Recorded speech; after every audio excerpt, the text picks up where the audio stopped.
This is Tina Drago with Healthy Las Vegas, coming to you on KDWN, KDAWN, 7:20 a.m. Today I have in the studio Richard Davis with the American Lung Association. Hi, Richard. How are you? Great. How are you doing, Tina? We are doing great today. I say we because I have two egos here. It's the royal we. It's the royal we, yes. I like that. I'm going to use it. So today we're going to talk to Richard about a couple things. One has to do with the smoking cessation program that Nevada has a very large effort in. And the other one, we're going to talk about his Lung Force Walk. And tell us about the walk, Richard. The Lung Force Walk is one of our biggest fundraising events each year. About 25% of all of our income comes from our fundraising events, such as the walk, our stair climb, and our fashion show that's coming up on June 19th. And the walk this year will be on November 14th at Keller-Zaher Park. I hope I'm pronouncing that right. Kellogg-Zaher? Yes. Yes. It's a great fun day. The whole family can come out. Pets are welcome. Where's that park located? I do not know. This is the first year we've done it there. We've usually done it at Floyd Lamb State Park, but some people said, well, that's really far out there. So I think this is a little closer in, but it's still up on the northwest side. Northwest side of town? Yeah. Okay, excellent. And so this walk is for everybody, or do you have to be like a walking professional? No. It's a fun, easy walk. Now, if you wanted to turn it into like some sort of Can you turn it into a competition? marathon or people? whatever, challenge other teams, that's up to you. But it's just a leisurely fun day. There's usually vendors there. There's music. There's refreshments. Can the whole family come out? Can little kids do this walk? Everybody can come out and walk. Babies and strollers, toddlers, pets are all welcome. What's the buy-in? What does it cost for a team? Each person can register online and then raise as much money as they can for the cause, which is to raise awareness, advocacy, and research for lung cancer, particularly women's lung cancer, because lung cancer is the leading cancer cause of death among women. And we're much more delicate flowers than the men, right? Well, men, actually, it's also high among men. Breast cancer and prostate cancer are the leading cancers among men and women and men, but lung cancer is the leading cause of cancer death. Okay, so Kellogg-Zaher Park is at 7901 West Washington Avenue. It's off the Summerlin Parkway. So I want to say maybe Summerlin Parkway in Buffalo area. That's where there's a big park there. So it's the Charlie Kellogg and Joe Zaher Sports Complex. Oh. They also have a dog park there, too, so it looks like it's dog friendly. Oh, very, very friendly. And it's always a really fun event. We really enjoy doing it. And it's at the time of the year that's going to be cool enough where you're not like having to, So we all know somebody out there that smokes on the sly or just openly, brazenly in public.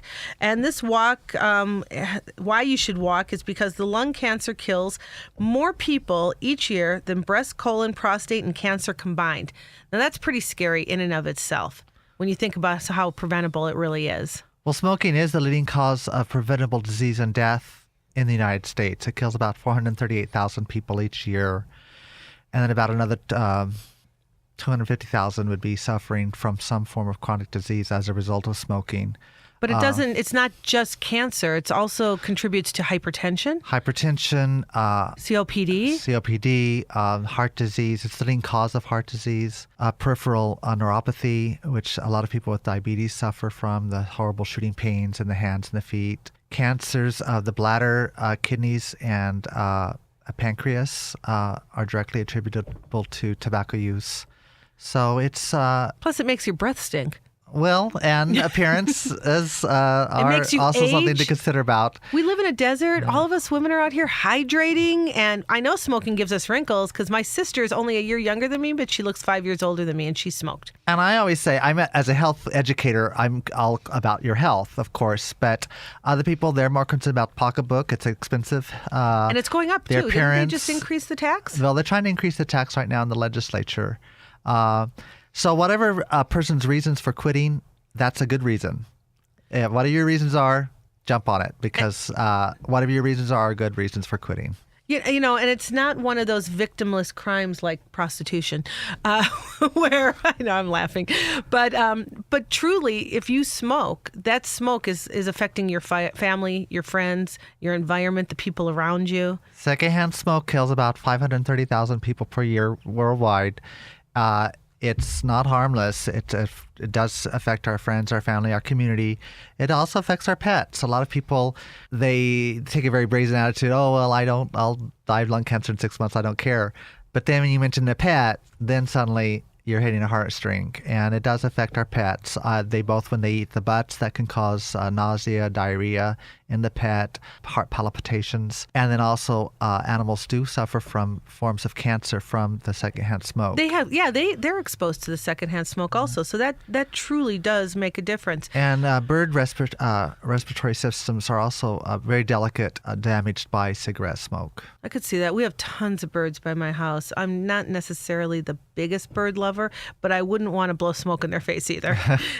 So I do understand it. And this is the time of the year when all the babies are being born. Well, and speaking of babies, that's the population that's the most at risk from secondhand smoke. Certainly, it's a cause of premature birth, lower birth weights. Studies have shown that people who smoke while pregnant are more likely to have a child who's affected by asthma. Smoking's a big trigger for asthma in children.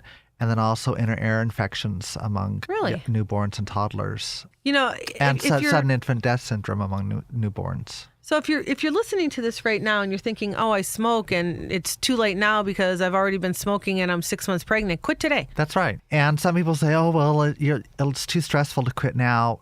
There's other things you can do that really are very effective to dealing with stress, more effective than a cigarette, and are not going to be damaging to your health. In fact, the other things that we can do to deal with stress are positive and actually benefit our health rather than are a detriment to it like a cigarette would be. People that smoke they have that trigger, and it's addictive. It's very addictive. But these personality traits, if you smoke, you're more likely to maybe drink more or be a workaholic or be any kind of aholic, that you can be. So why don't you take that propensity to do something to the nth degree and focus it on the good? Well, that's interesting because actually cigarettes do cause us to drink more, both caffeine and alcohol, because it has the effect of deadening the effects that we want to gain when we have a drink or when we drink a cup of coffee. Really? And it so harshes your mellow? You have to drink more of both substances to get the same effect. So cigarette smokers tend to drink more caffeine than non-smokers. And they also have to drink more alcohol to get the buzz. You see that going hand in hand. You see the cigarette in one hand and the coffee in the other. I'm a huge coffee drinker. Well, I'm like 2 cups a day. I've limited myself. But for me, I could just as easily drink tea. I think it's the hot liquid I like.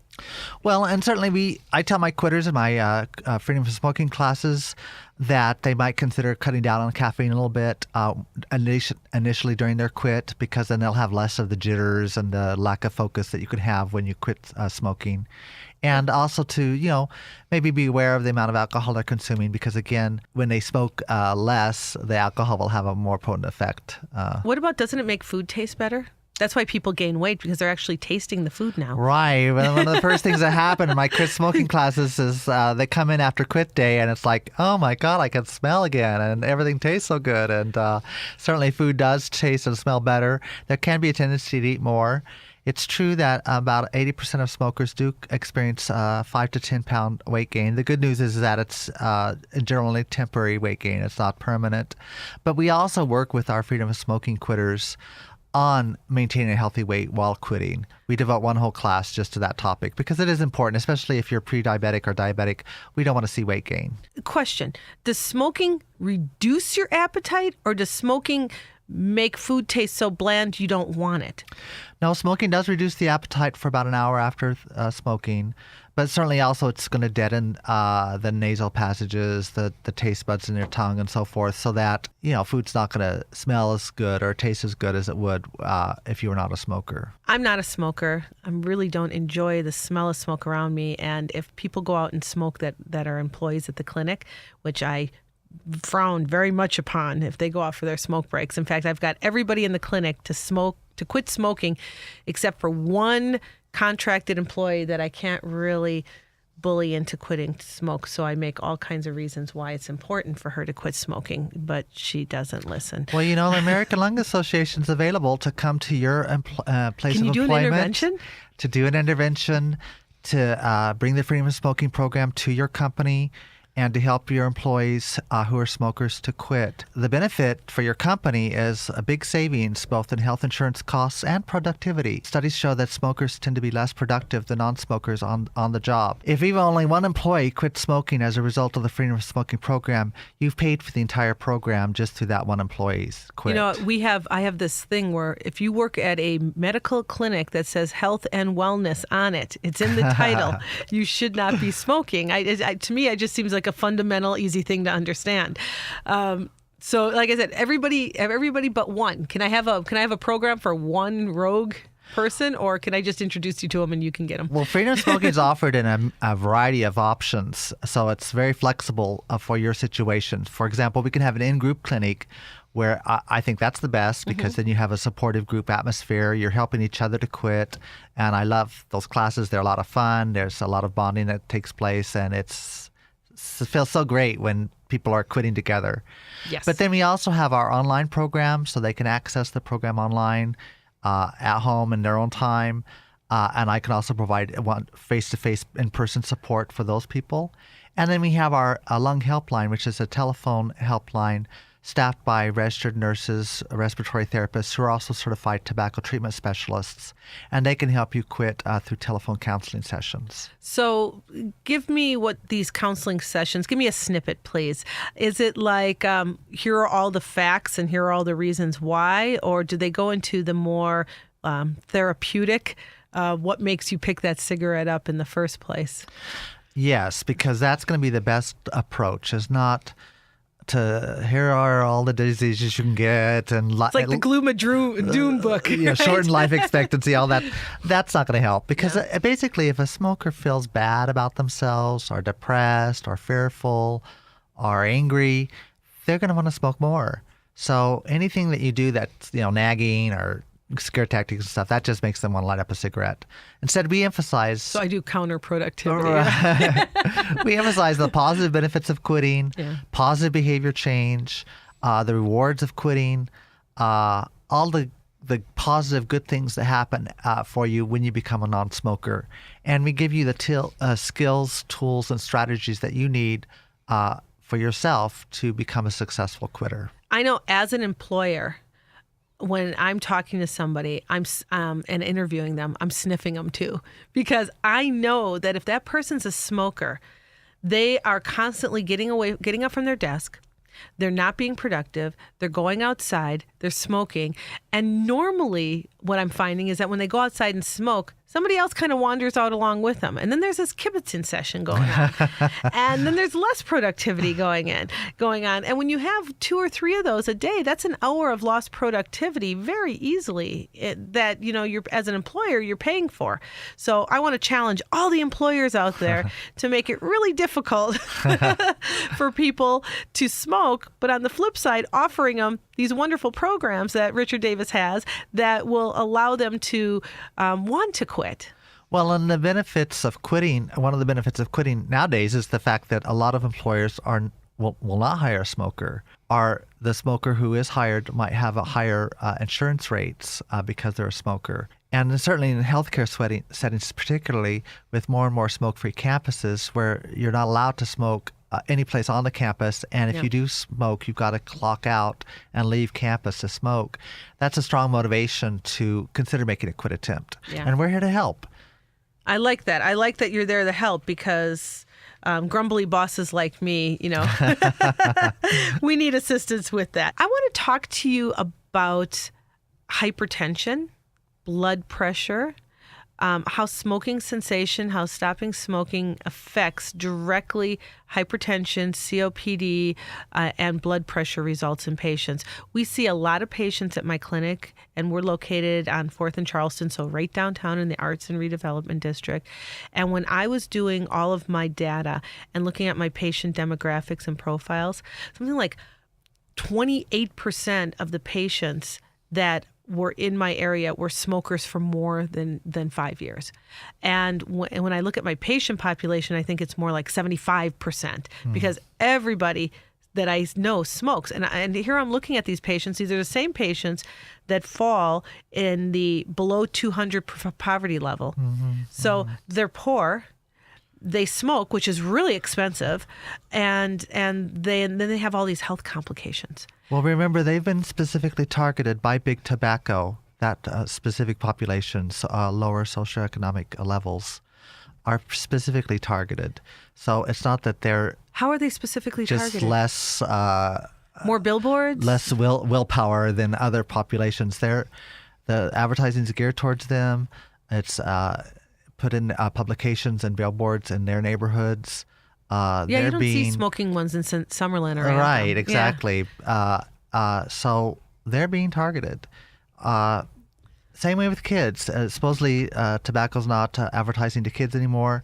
Well, go into the convenience store and look for the cigarette ads. If you're looking at adult eye level, you're not seeing them. Look down at child's eye level. That's where they're at. The new tobacco products are other tobacco products like snus and some other brands are like in candy form, and they look like candy.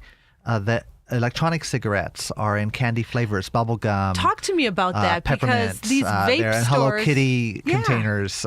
they're everywhere. So they're targeting and marketing towards children. But they're saying that these vape stores you can buy with or without nicotine. That's Are what they these say. E's? Some studies have, some samplings have shown that there is presence of nicotine even in the non-nicotine samples. But even if that's true, we don't know what other ingredients are in the vapor. It's not a regulated product. We can't. Not yet, right? Well, we can't guarantee its safety. We can't say that it's safe. We don't know what's in these products, and so we do not recommend them. Certainly, if you're trying to reduce smoking or trying to quit smoking, we recommend what's known to be safe and effective as studied by the Food and Drug Administration, such as the nicotine patch, the nicotine gum, nicotine lozenge. What about those like little chewy things? I see people always with the filters, but they don't have a cigarette in them. They're just chewing on them because they need something, that oral fixation. Well, a lot of my quitters, they'll use straws. Okay. So sometimes, people do need that sort of oral hand-to-mouth gesture when they're first quitting. So straws, peppermint toothpicks, carrot sticks, celery sticks, those are all things that people use to great success when they're quitting smoking. And nobody laughs at them when they're puffing on a celery stick. No, one man, his little straw was like real chewed by the end of the class, but it worked for him. And that's what matters, whatever works. That's right. Excellent. Now, my husband, which is my former husband, big smoker, quit for a few years, came back, like he's been quitting smoking his entire life, which means he hasn't quit smoking. My boys are 18 and 21, and they got him a vape. And they're like, here, Dad. And they filled it with cotton candy, no nicotine, cotton candy, just so that he had something to play with. And they felt that that was better than smoking. I guess if you go from 3 packs a day to a cotton candy vape, the illusion is that it's better. But you're saying, maybe not? Well, in my freedom from smoking classes, I don't demonize people if they're using vaping to reduce or to quit. But I always will point them to what we know to be safe and effective through the FDA, rather than something that we have no idea whether it's effective in helping you quit smoking, one, or two, if it's safe. We don't know. So we don't recommend what we don't know to be safe and effective. Now, there's some initial studies are showing emphysema or pneumonias associated with the vapor. Again, these are initial studies. They're trying to portray it as a nebulizer type product, right? As a water-based nebulizer type product. But there's other chemicals in such as formaldehyde and so forth that formaldehyde gets in everything, doesn't it? That are in the vapors. So we can't say that it's a safe product or that's even effective in terms of smoking cessation. Now, as for quitting, your husband's tried to quit all his life. Yes. When I have a quitter come in and when I have a quitter come in and say, well, I've tried and I've tried and I've tried, I'm saying, yay, you're that much closer to quitting. Every quit attempt is a practice in success. The more times you try to quit, the closer you are to quitting for good. Oh, you are a glasses half full guy, aren't Well, you? I've never, no one is a failure in my classes, because if you try to quit, you're more likely to quit. Right. If you're not trying, then it's less likely you're going to quit. So every time someone tries to quit, I'm a cheerleader, and I say, just keep trying. Never quit trying to quit. So if somebody wants to quit, do they call you? What number do they call you at? What do They they can say? call 1-800-LUNG-USA. Say it again. 1-800-LUNG-USA. And what's Lung USA is our lung helpline. It's a national helpline, but if you say, I'm calling from Las Vegas, and of course they'll know that from the area code, and I need a quit smoking class, then they'll connect you right with me. Or you can call me directly at 702-431-6348, 702-431-6348, or rdavis@lungs.org. R. Davis at lungs. Lungs.org. .org. That's another great advantage of having the 1-800-LUNG-USA number at hand, because they're available to answer questions on lung health. If you have a certain type of lung health disease, they have the answers. They're lung health experts, and they can also talk to you about different treatment possibilities. Of course, they'll always refer you back to your own healthcare provider, Right. but they can give you an overview of different treatment options that people with this particular syndrome might pursue. And all these services are available for free? That's right. So all we need to do is support you in your Lung Force Walk. That's right. But that's this November. When's the stepping one? I really want to do the stratosphere stepping one. I have a personal mission to get to the top floor. Right now I'm thinking maybe floor 8. Then I'll be like on the floor on the way down. But when's the stratosphere one? It's usually the first weekend in March. Okay, so we missed it. We Darn. missed it this year. I did it in 23 minutes this year. My goal was 15 minutes because what a last year brager. I did it in 19 minutes and 40 seconds. And I thought, oh, well, this year I'll do better. But actually, I was a little slower. But it's a really fun Do people climb. trample over each other? What No, happens if you it's just very like well need to step organized, aside? and they make sure that the staircase is very open. There's not a big clump of people all at one time. There's plenty of room to pass for those who are faster. We do have competitive climbers who come to attend the event from all over the world. Really? And they climb, in less than 10 minutes. Are they like super intimidating, like in their little legging outfits? No, they're super friendly and interesting people, but they're very fast, Yeah. and they are getting up to the top of the tower very, Are they jumping very 2 rapidly. steps at a time, or are they doing every single step? A lot of them use the handrails just to pull themselves up. Their feet are hardly touching the ground. Oh, They're wow. I amazing. didn't think about Yeah. that. Kind Now- of sounds like cheating. For those of us who aren't competitive, like me, just ordinary people, I just keep a slow and steady pace. I don't run. I just keep going, and I'm up. I've never been longer than 30 minutes. Are you so. exhausted when you get to the top? Well, it is challenging. It is challenging. All along the way, there's medical help available, oxygen. I did use the oxygen the first time I climbed, and it does really help a lot. And then up at the top again, there's medical personnel available if you need that. And Okay. of course, the Stratosphere does a great job of taking care of the climbers. They provide refreshments at the top, or juice and fruits and so forth to get that energy back again once you reach the top. See, now maybe I'll take my whole clinic because it's so close. I think we do a team. Oh, that's Wouldn't it a be great fun? idea. Oh, it's so much fun. Yeah. And then people are wild. They're in costumes. They're dressed in different things. That'd be cool. Excellent. And is there any other events you have besides the walk and the challenge? We have a fashion show coming up on June 19th. It's going to be at the World Market Center. It's going to be a Excellent. Who are the fabulous, designers? beautiful event. I'm not sure who the designers are at this point. I apologize that I do not know that. Where can they call and for designers in the information? past, we've had our Tommy Bahamas, Fashions, Saks Fifth Avenue. They would call the American Lung Association at 702-431-6333, 702-431-6333, or just go on our website at www.lungs.org and then click on Las Vegas.